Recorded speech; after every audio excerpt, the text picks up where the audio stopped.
నేను అది అయోధ్యలో వచ్చే వాళ్ళందరికీ నిత్యం అన్నదానం పెడుతున్నా, అన్నప్రసాదం ఇస్తున్నా. ఎవరు వచ్చినా కానీ ముందుగా నాకు ఇన్ఫార్మ్ చేస్తే వాళ్ళకి రెడీ చేసి పెడతా. ప్రస్తుతం 1000 మంది పైన వస్తున్నారు. మన తెలుగు వాళ్ళకి భోజనం దొరకదు అక్కడ, అందుకని అందరికీ ఉచితంగా పెడుతున్నా. ఇంతకుముందు రాముల వారికి 5 వెండి ఇటుకలు ఇచ్చాను శంకుస్థాపనకి. మోడీ గారు శంకుస్థాపన చేశారు కదా, నా అదృష్టం బాగుండి ఆ ఇటుకలతోనే శంకుస్థాపన చేశారు. దాని మీద ఇప్పుడు గుడి తయారైంది. తర్వాత రాముల వారికి బంగారు పాదుకలు చేయించా, వెండి పాదుకలు, బంగారు పాదుకలు. వెండి పాదుకలు తీసుకొని దేశం అంతా అన్ని దేవాలయాల్లో పూజలు చేయించా. బంగారు పాదుకలు తీసుకొని రాముల వారి రామేశ్వరం నుంచి అయోధ్య వరకు నడిచి వెళ్ళాను. అది కూడా రాముల వారు నడిచిన దారిలో వెళ్ళా, డైరెక్ట్ వెళ్ళిపోకుండా వెళ్ళి ఇప్పుడు అక్కడే స్థిరనివాసం ఉంటున్నాను.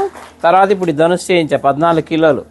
రాముల వారి వనవాసం 14 సంవత్సరాలు, అందుకని 14 కిలోలు చేసా. కిలో బంగారం, 13 కిలోలు వెండి. ఇది రాముల వారికి కోదండరాముడికి వచ్చే చేతిలో ఉంటుంది, ఫస్ట్ ఫ్లోర్లో వచ్చే రాముల వారి చేతిలో.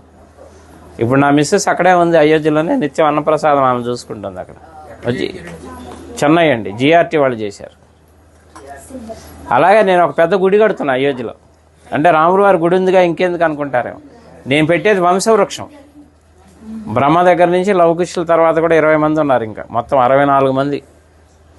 తర్వాత సీతమ్మ వారి వంశం, చంద్రవంశం, సూర్యవంశం, చంద్రవంశం, మొత్తం 450 విగ్రహాలు వస్తాయి. అంటే రాముల వారి వంశంతో పాటు రాముల వారికి అనుబంధం ఉన్న ఎవరెవరు ప్రముఖ వ్యక్తులు, మహా ఋషులు ఉన్నారు కదా, సప్త ఋషులు, వాళ్ళకి ఎవరెవరు సాంగత్యం ఉందో అందరి విగ్రహాలు పెట్టిస్తున్నా.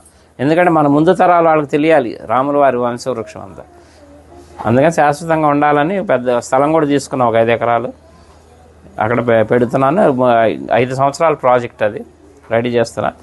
అలాగే ఇప్పుడు అయోధ్యలో అంటే మన తెలుగు వాళ్ళ తరఫున నేనేం పని చేసినా తెలుగు వాళ్ళ తరఫున చేస్తాను. అయోధ్యలో వాల్మీకి ఎయిర్పోర్టు, ఇక నేను వెళ్తూ వస్తూ పోతూ ఉంటాను కాబట్టి 2-3 సార్లు చూశాను, కానీ నాకు ఎందుకో లోటుగా అనిపించింది. అక్కడ ఒక విగ్రహం పెట్టిద్దామని గవర్నమెంట్ అప్రోచ్ అయితే పర్మిషన్ ఇచ్చారు, సెంట్రల్ గవర్నమెంట్.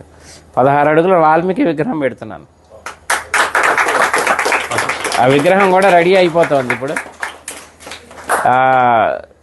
అది కూడా ఎవరన్నా సహకరించినా కానీ తీసుకుంటున్నా. ఎందుకంటే భక్తి నాకు ఒక్కడికే కావాలని కాదు, పుణ్యం అందులో అందరినీ భాగస్వాములు చేయాలి, ఎందుకంటే దైవ కార్యం. అందుకని ఎవరన్నా చేస్తే వీళ్ళు ఉన్న వాళ్ళు చేయొచ్చు. అనుగ్రహం మొదలుపెట్టాను, వర్క్ జరుగుతుంది ఫాస్ట్గానే. మార్చి ఏప్రిల్లో విగ్రహ ప్రతిష్టాపన అయోధ్యలో. అట్లా అన్ని కార్యక్రమాలు మీరు ఎవరు ఎప్పుడు వచ్చినా కానీ నాకు చక్కగా నాకు ఫోన్ చేస్తే ముందుగా అన్ని ఏర్పాట్లు చేస్తారు. రూములు కావాలన్నా అక్కడ 48 రూములు కూడా కట్టబోతున్నాను.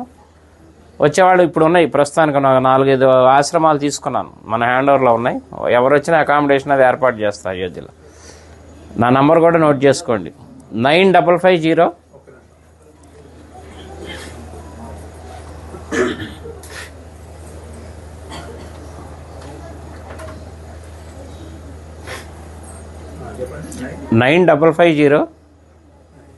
754-389. చల్లా శ్రీనివాస్ శాస్త్రి అయోధ్య అని పెట్టుకోండి. ఇంకా నేను ఉండబోయేది అక్కడే, హైదరాబాదే మాది కానీ మణికొండ, కానీ ప్రస్తుతం ఇంకా షిఫ్ట్ అయిపోయినాం అక్కడే ఉండి వచ్చే భక్తులకి సహాయం చేద్దామని అక్కడే ఉంటున్నాయి. ఇంకా రామ భక్తులకి సేవ చేసుకునే భాగ్యం ఇప్పించాడు రాముల వారు నాకు. ఎందుకంటే నిన్నే బాలరాముడు ప్రతిష్ట నిన్నే 1 year. అందుకే మా ఆవిడ అక్కడ ప్రసాదాలు తయారు చేసి మాకు అవకాశం ఇచ్చారు. ఇప్పుడు 6 రోజులు మొత్తం లోపల ప్రసాదాలు పంచే అవకాశం కూడా ఇచ్చారు. నిన్న మొదలైంది కార్యక్రమం, అందరికీ వినియోగిస్తున్నాం. 9550-754-389. చల్లా శ్రీనివాస్ శాస్త్రి అయోధ్య. ఓకేనా?